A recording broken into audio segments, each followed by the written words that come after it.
Unforgiveness made me sick for years. You don't want to be ill behind something you can't do anything about. You can't do anything about what someone has already done to you in your past. The only cure for unforgiveness is forgiveness.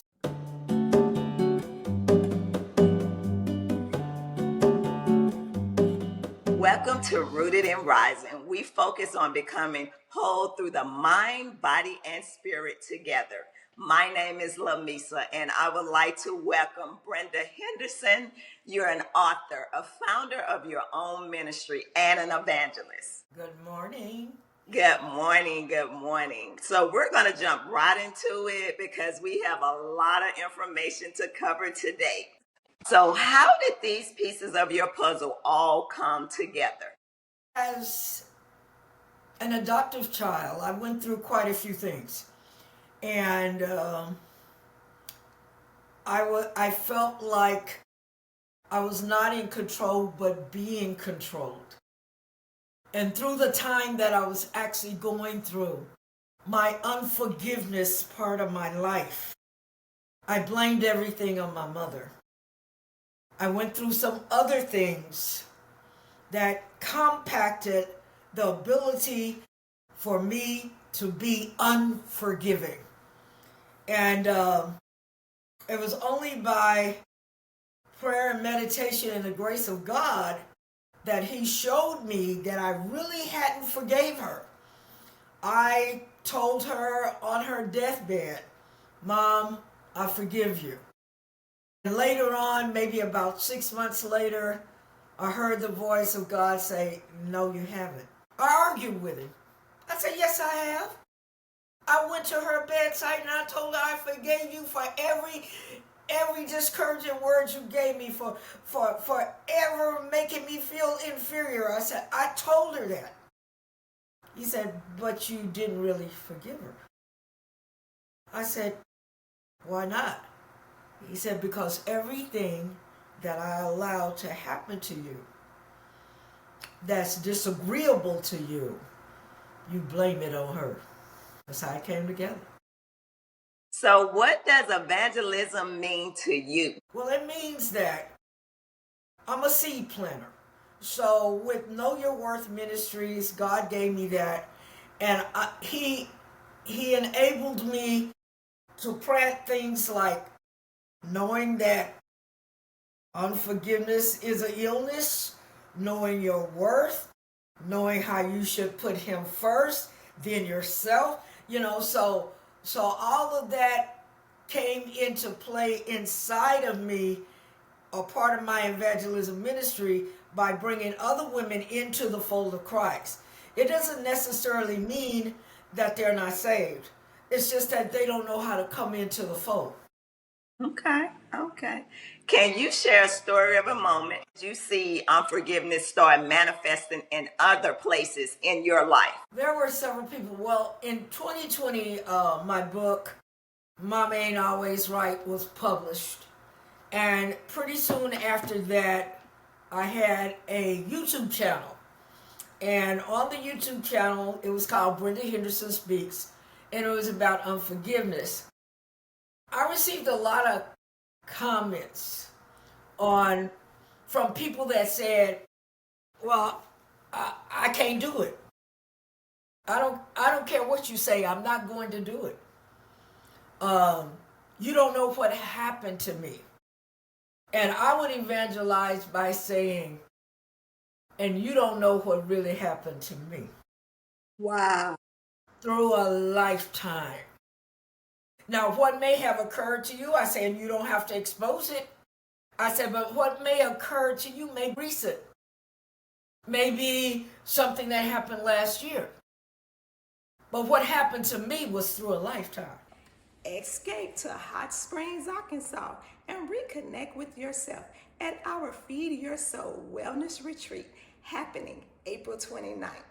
Imagine yourself surrounded by healing waters, expert guidance, and a community dedicated to real wellness. This is your moment to root and rise. Just lock in your spot and save with our early bird registration. opening November 1st through November 30th. Set your clocks as there are limited space available. Now, back to the episode.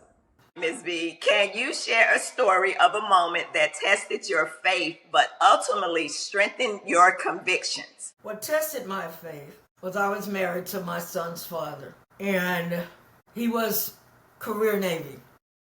He's gone a lot. And at the time, my son was small. And of course, you being military, you know that allotment checks were received and things like that to help. Well, one day, my car, I was actually teaching in Corpus Christi because that's where I'm from. And my car broke down. And a young fellow, the name escapes me, I think, I can't remember his name. But a young fellow saw me trying to get my car started. And he said, "Ma'am, what seems to be the problem?" I said, "Sir, I don't know. I know nothing about cars." So he looked in the hood. He said, "It looks like you have a belt broke."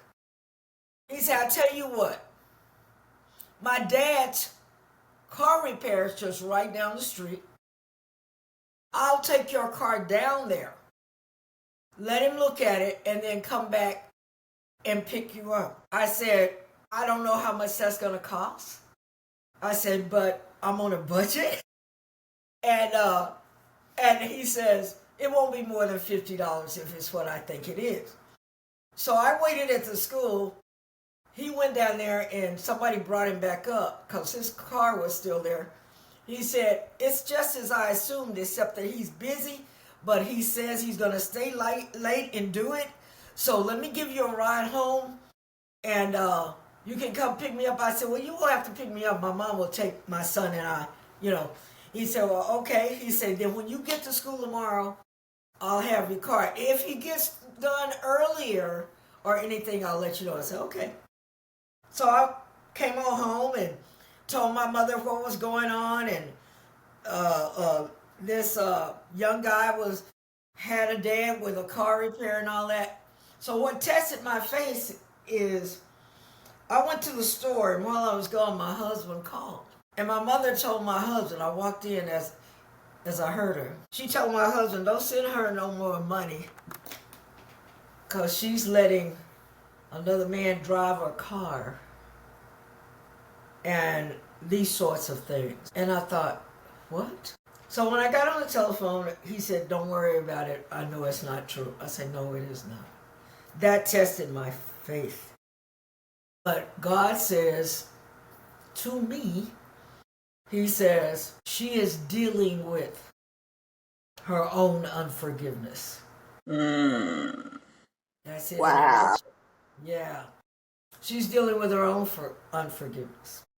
Yes. Because some things obviously had happened to her that she never forgave. And, back in the day,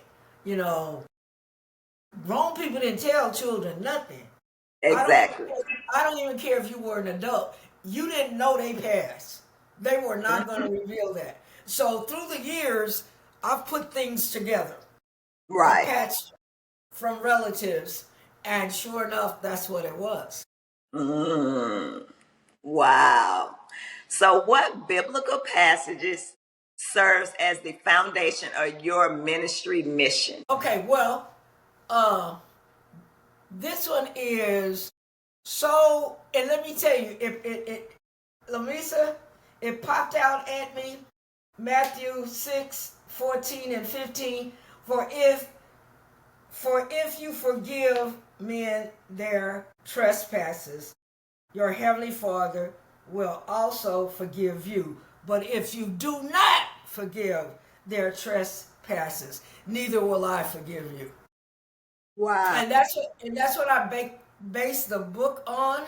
And I cried when I read it because we read our favorite scriptures. I mean, I don't know about nobody, but I have favorite scriptures, girl. But when I was writing this book, I said, "I know you got a word for me. Where is that word?" And that was it. Amen. Girl, whoo, I cried like a baby because he said, Now, you cannot forgive her if you want to. I'm doing Brenda Henderson version. And then when you get to the gate, I won't forgive you. I said, oh, I can't have that. I can't have that. Lord, I can't have that. I have struggled too long and too hard and tried to do the right thing to have that. He said, okay. I wanted to know if I didn't forgive her. And like I said, I told her I forgive you. I said, if I didn't forgive her, then what do I do? Uh, I thought I forgave her. But you say I didn't forgive her because I blame her for everything that goes wrong and she's gone on. So what do I do? He said, you're right about it. He said, you tell other people what you went through. And then you tell them at the end what I told you. What has the healing process been like in writing the book and forgiving your mother? Oh, that is like a boulder lifted off my shoulder, because once I wrote the book and I started distributing the book and I started getting feedback on the book like, oh my God, this is my life. See, you never know what other people go through. This is my life. Oh, I need this for my daughter because we're having this kind of relationship. So it lifted a boulder off my shoulder, because then I knew I was being obedient to the call. Amen. That's what he asked me to do. Just be obedient. No, you don't understand it. No, you don't want to do it. No, you don't want nobody to know your childhood. No, you don't. But do it. Right. So how would this tie in to preparing the next generation of leaders in your ministry to carry the vision forward? A lot of people really won't read. They may buy a book. It may seem interesting to them, but they'll never complete it. They won't really read it. So I prepared them through experience, through stories, through prayer, through fasting, through consecrating, through supplication. When you come to me with an unforgiveness issue, I start telling you how to pray. Lord, forgive my unforgiveness. I need you to do that because I'm sick. Unforgiveness made me sick for years. I was sick in my heart, unforgiving in my mind. I was sick. And so I tell them, I said, you don't want to be ill behind something you can't do anything about. You can't do anything about what someone has already done to you in your past. They have gone, right, they have gone on with their life. They happy-go-lucky going to Belize in Hawaii. And you over here, sick. The only cure for unforgiveness is forgiveness. And I mean total forgiveness. That if you saw the person and you know that person really damaged you, you would still be able to smile and say, well, how are you today? Without even thinking about what they did to you. It's not easy. It takes training. It takes training. What are the first steps in unforgiveness when you really feel wronged by someone? The first step is to forgive you. You got to forgive you first. And what does that mean? That means that you haven't forgiven you for not forgiving them. It sounds like double talk, but that's the process. You have to say, okay, all these years I haven't forgiven so and so. I haven't forgiven him or her. I have not. So all these years I've done this. I need to forgive myself for hanging on to that long. You got to forgive you first. And then that way God will clear the way for you to forgive the other individual. What does success in your ministry look like? Being alive every day to talk about it. Being alive every day to talk about what you're worth. Being alive every day to tell you need to forgive. To me, that's success. If I just help one woman, one, or male, but if I just help one, then that, in a sense, I don't even call it success. I call it the gift of obedience. If I help one, if they read this book and realize, oh my God, oh my goodness, I have felt like that. Things like that have been done to me. And they go to that sister or brother or cousin or mother and say, you know what? You might not have known it, but I've been hanging on to this for a long time. And I'm ready to let it go. It's got to start with you. So, what led you to write a book with such an emotional, provoking title? It's because even though my characters are fictional names, because I can't write if I didn't experience it. I'm not one of those, how do you say it, professional writers that can just sit down one day and say, okay, I'm going to write about. No, I got to feel it in here. And I know when it's time for me to write because he'll push my head like this. And I said, oh no, I thought I was through.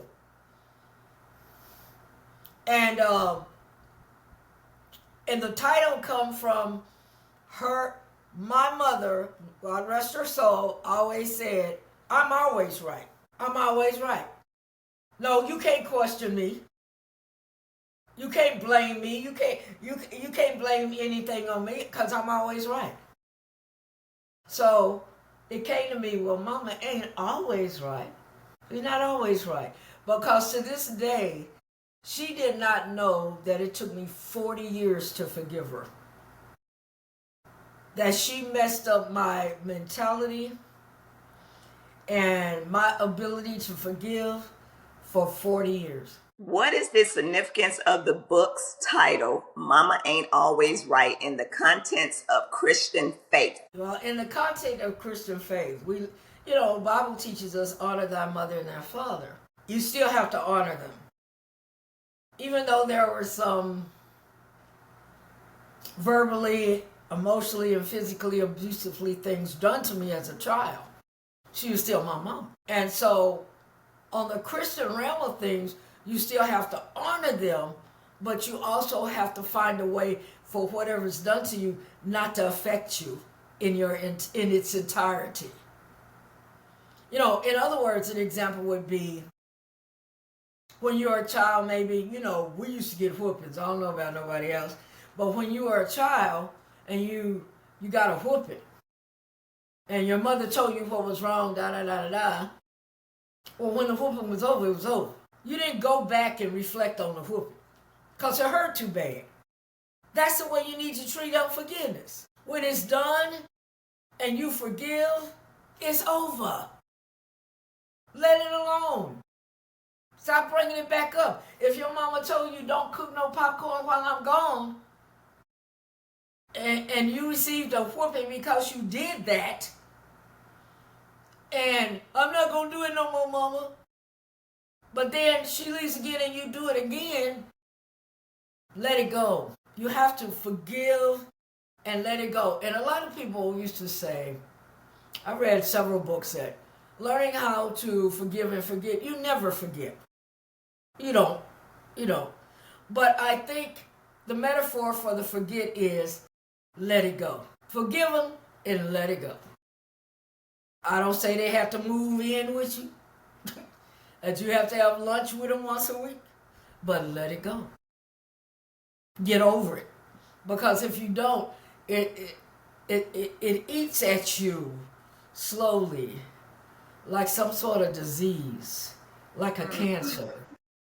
And it eats at you and eats at you. And then I became very untrusting of everyone. Because I couldn't trust her. And that was my mom. I couldn't trust her not to harm me physically. I couldn't trust her not to harm me emotionally. So I grew up very untrusting. Feeling stuck in your wellness journey? You're not alone. That's why I created the Embodiment Collection.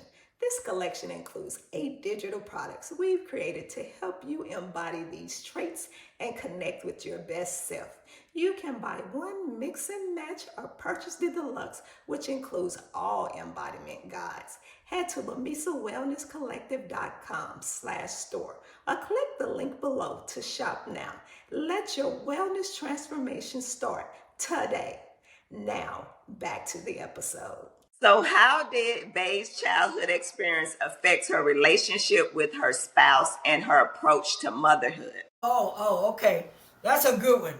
Because God sent me who He wanted me to have.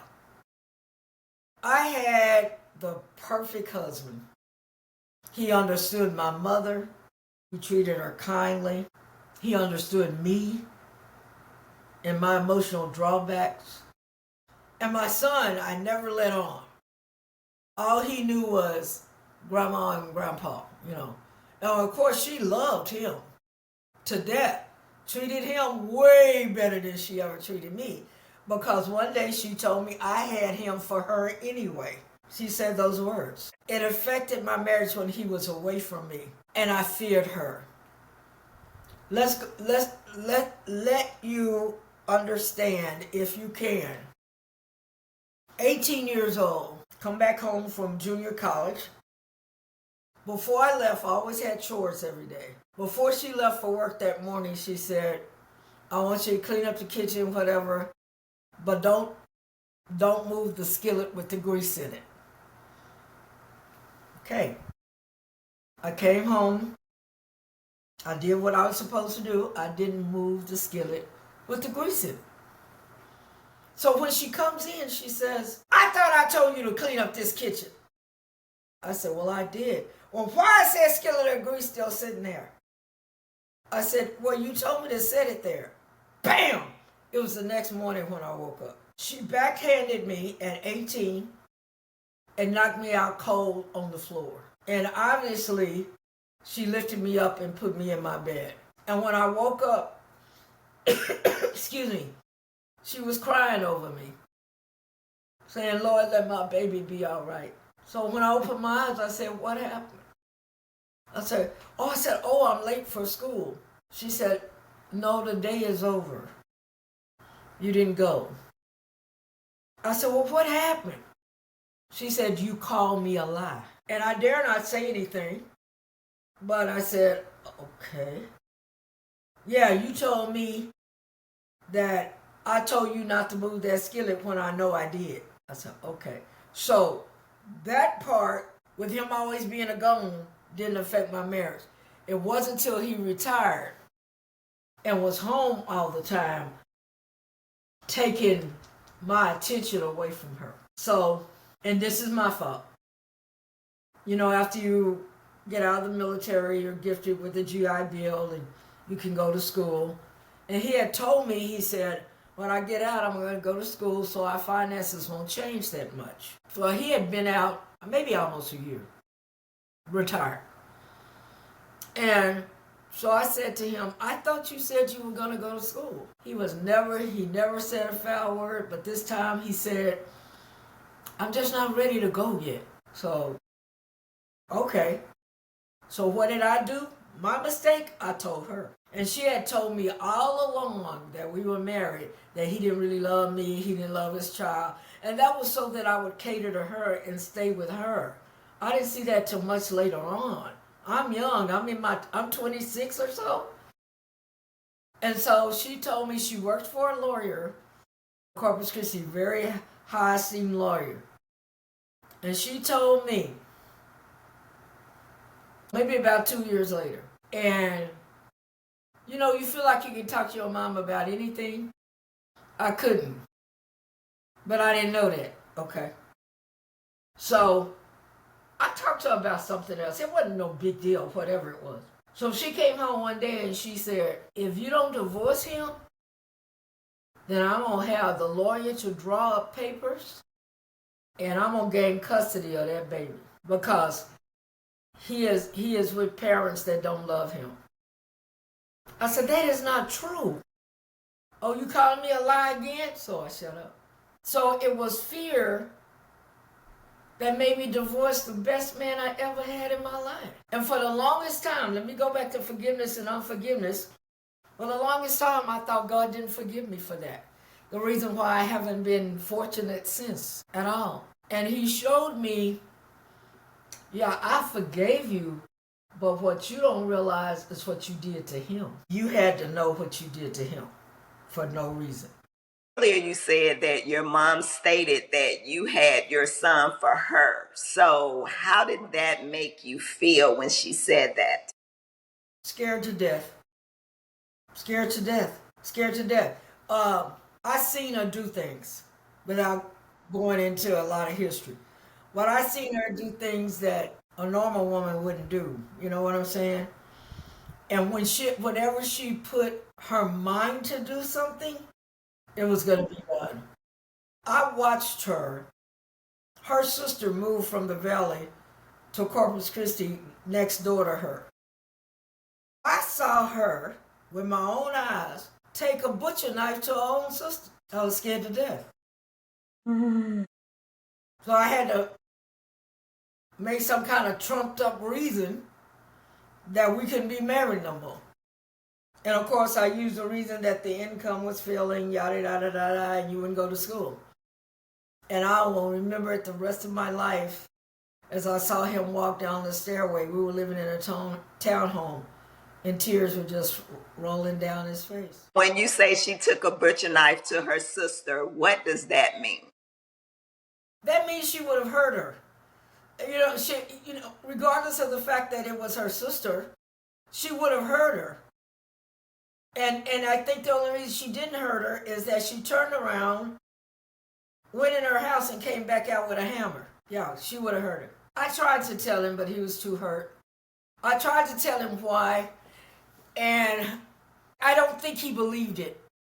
Because when he was around her, she treated him like a son. So I don't think he really truly believed me. But what can you do? I told him, I said, I shouldn't have never told her. And now she's saying that if I don't do it, she's going to take the baby from us. Oh, she's not going to do that. She's not like that. So, how does the truth that no one is perfect, only God is, become center to Bay's healing? It comes central to being healing because you realize that is the nucleus of forgiveness. She wasn't perfect. I'm not perfect. You're not perfect. We all have sinned and come short of the glory, or else he wouldn't have died for us. So I already know perfection was not there. It still didn't mean it didn't hurt. It still didn't mean I didn't have a hard time not thinking about it. It still didn't mean I didn't have a hard time not blaming her. But in the process of time, I learned that seriously, she just didn't know any better. She just didn't know any better. She couldn't have children. I was adopted. And she adopted me from her half-sister. So she couldn't have children. She had never been a mom. She had never been through that.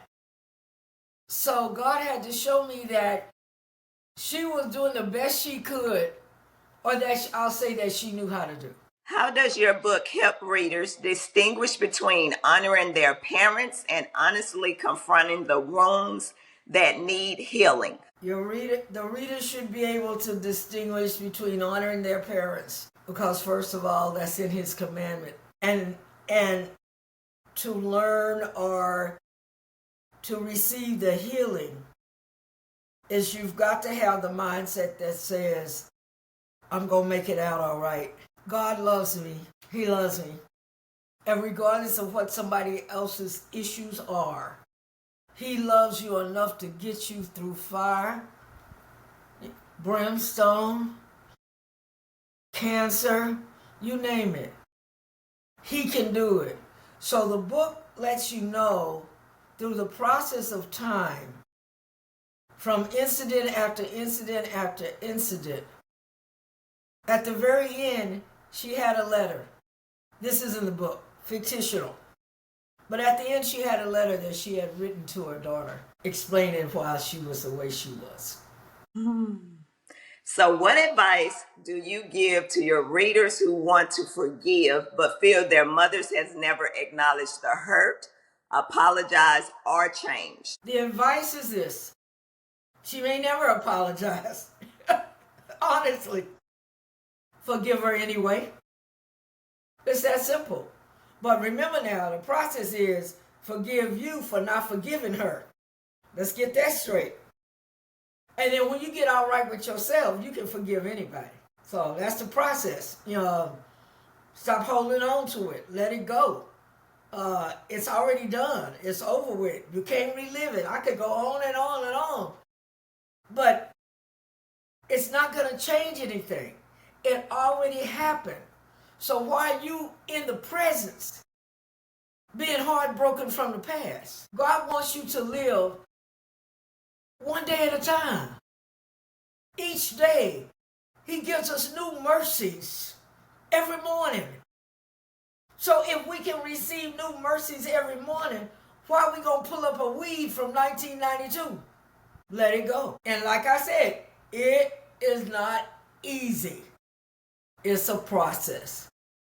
But in the end, you just have to let it go. I forgive you. I really do. I really do. I really, really, really do. Lord, help me. However you talk to Him. However you talk to Him. Lord, I really do want to forgive. I really do. But you got to want to do it. He knows when you don't want to do it. That's what I did the first time. That's why He said, no, you didn't. I did forgive her. I told her on her deathbed, Mama, I forgive you. But what's in your heart? You say, I see your heart. So, is there anything else you'd like the people to know before we go? I would like that whomever may listen to this podcast, you can do it. Don't tell yourself you can. You can. Through Christ, all things are possible. First of all, want to do it. Sincerely want to do it. A lot of times you don't want to do it because you don't want to see the reaction. Because you can tell somebody you forgive them and they might say something like, so, and? Meaning they didn't accept it. But you did. You were obedient.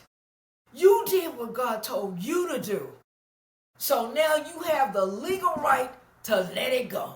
I just want you to know I've been hanging this over my head for 20 years and I'm letting it go. I love you, girl, but I forgive you. What did I do? It's not important. What's important is that I forgave you. Simple. Thank you so much, Miss Brenda, for coming on. It has truly been an opening eye experience, and I just want to say thank you and have a wonderful day. Bye. Okay. Bye-bye.